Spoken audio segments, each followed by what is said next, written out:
Hello, dear friends, and we have prepared another report for you. Some updates on the current situation in our country. What is the situation right now in Ukraine? The shelling continues, and people in the military are dying, and there are some shortages of medication in Kherson. There is no water in Nikolaev, and absolutely no fuel all over Ukraine. Our church activities are limited due to lack of fuel, and it's not there. And if there is a possibility to buy it, the price is really high. So I'm going to share my screen to show you a couple of stories. So here is evangelistic program in Kiev at the Left Bank Spiritual Center. And over the 2 months of this program, more than 6,000 people received physical bread and spiritual help. And these are the pictures, how the war changes people. Probably you've heard about Mariupol and Azovstal. These are the faces of the defenders of Mariupol who are now there. And you can see how they've changed. During the last evacuation from the territory of the Azovstal plant, the Russians separated the woman and her little 4-year-old daughter, Alice. The mother remained on Russian territory, so-called DNR, and on Mother's Day, only a child arrived at the destination in Zaporizhia. The mother's whereabouts are currently unknown. And this lady, children called her Aunt Soup in the Azovstal basement. For 2 months, Natalia prepared food for people who found refuge in the ruins of the plant. And actually, this idea stimulated her to wake up every morning. And together with the kids, they drew food from their life and then tried to make it a reality from what was available. Save the light of your own heart in the darkness of the basement in the occupied city. That's what a real victory is. The next picture shows Katya from Mariupol. Actually, she is the one who escaped and walked 15 kilometers in the 8 months of pregnancy and gave birth to a son. We wish him good luck and a peaceful sky above his head. This man named Fyodor Shandor, a well-known local historian and professor at Uzhhorod University. He demonstrates the meaning of the word multitasking and gives a lecture on tourism in between combat duty.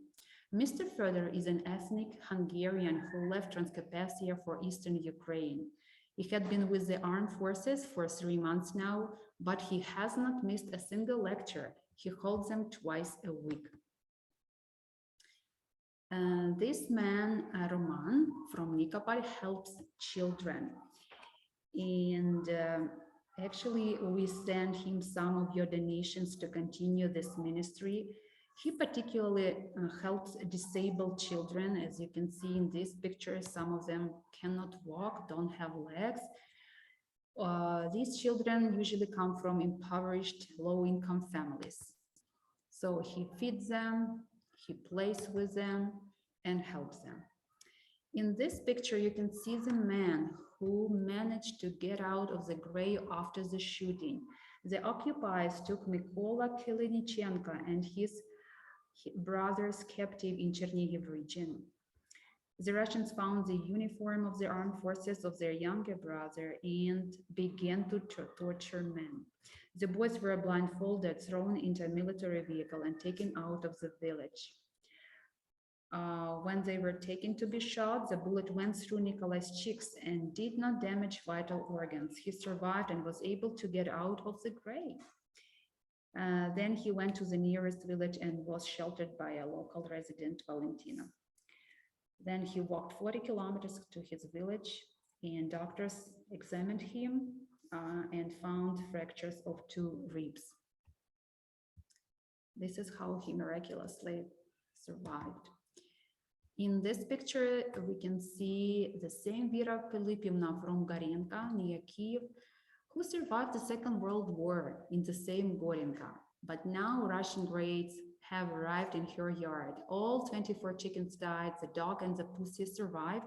The cellar burned down along with the potatoes for seedlings. The stove is the only thing that has survived from the summer kitchen. Vera Filippovna baked Easter cakes and handed them out to people.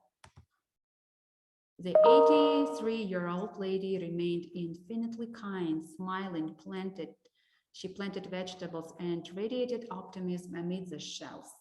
She slipped up when she was sending the greetings to the armed forces of Ukraine. She said, to the armed sons of Ukraine. And you can see how her house was completely destroyed. Now you can see her with Easter bread. The next story comes from Lyubov Cherepina, one of our prayer leaders who shares a testimony about her son's family. My son and his family were surrounded in the village of Makariv, near Kiev. The occupiers drove into the village, also placed tanks in the woods and said that whoever came out would be shot. The family went down to the basement and sat there for 3 days without light and heat. The phones did not work. Only a few times they turned it on and reported that they were still sitting in the basement. My sister and friend Olga and I prayed for the promise of Psalm 31. We prayed in a prayer chain all day long. And on Saturday morning, I got up and, entrusting the children in God's hands, went to church. When I was already in the church, my husband called and said that the children had been released. At night, for some unknown reason, the occupiers neutralized themselves by shooting each other. People got out of storage, got into cars, and went to Kiev-Zhytomyr highway. First, there was a column of 15 cars, and then there were more than 50. Under the blows of bombs and aircrafts, everyone managed to get to safe areas. Thank God for the saved lives. And I would like to finish with a poem piece written by our son Ilya. Peace, no war, love, friends, no bombs, with tanks and rockets flying behind your back, scary. Love and peace to Ukraine. May the Lord bless you, and all your donations matter and can make a huge difference to somebody's life. Thank you for your attention, and see you next time.